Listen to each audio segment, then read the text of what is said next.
అందుకే నిన్ను జాగ్రత్తగా చూసుకోమని మా మనుషులకు చెప్పాను. నువ్వెలా ఆదేశిస్తే వాళ్ళలా చేయాలని. కానీ నువ్వు ఈ రాజేశ్వర్ పరువు ప్రతిష్టలను ధిక్కరించావు.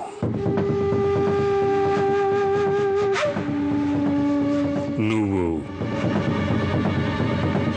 ఇక్కడి నుంచి తప్పించుకోలేవు. ఇక నుంచి నువ్వు గోదాంలో ఉండబోవు.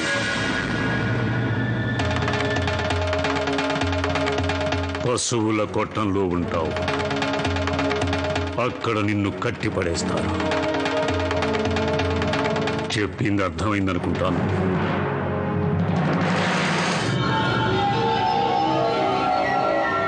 ఇది నీ కూతురు చేసిన మొదటి తప్పు గంగమ్మ. ఇంకోసారి తప్పు చేసిందంటే దీని మెడ మీద తలకాయ ఉండదు.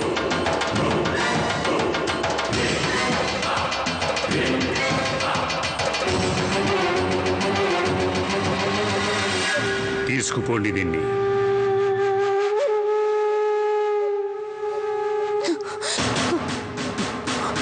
దొరగారంటే చాలా బలం ఉంటుంది అనుకున్నాను దొరగారు. ఆ బలం ఏంటో ఇప్పుడు తెలిసిపోయింది. ఒక ఆడపిల్ల నాపడానికి ఇంతమంది కాపలు అవసరమా? ఆడదాని మీద తన బలం చూపించిన వాడే ఈ లోకంలో అందరికంటే బలహీనుడు.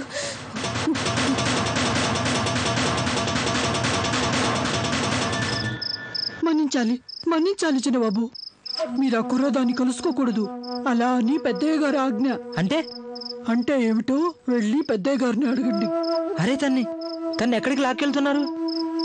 పశువుల కొట్టానికి. అరే అది కొంప ముంచాలని ఇంట్లో నుంచి పారిపోయింది. అందుకే అయ్యగారు ఆజ్ఞ ఇచ్చారు. దాన్ని కూడా పశువులతో పాటు కట్టేయమన్నారు. శిక్షించారు.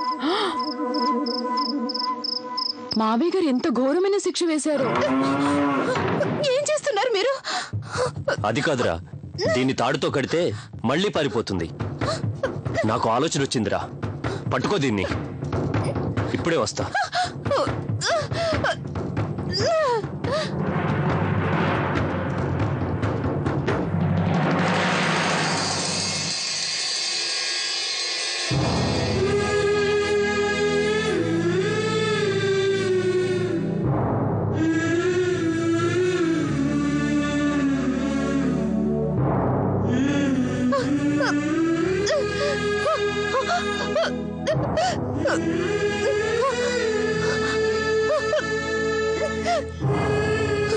నేను కూడా మీలా మనిషినేనయ్యా. నన్ను కూడా పశువులు కట్టినట్టు కట్టేస్తున్నారే. నేనేం తప్పు చేశాను? నన్ను మోసం చేశారు. వాళ్ళు మోసం చేస్తే నా తప్ప?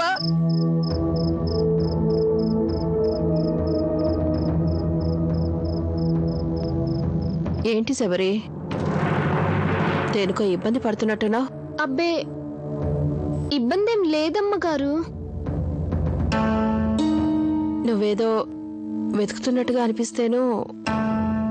అదేం లేదు, నేనేమో బయటకని బయలుదేరాను.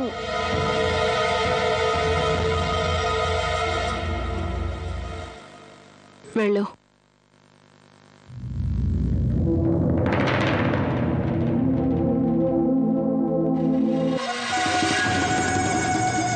చడి చప్పుడు లేకుండా ఎక్కడికే బయలుదేరావు నువ్వు? కొంపు ముంచాలనా? అమ్మా నేను ఏదో మామూలుగా వెళ్తున్నాను.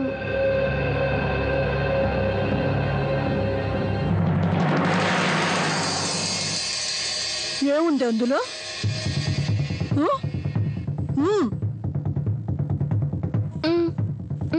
అది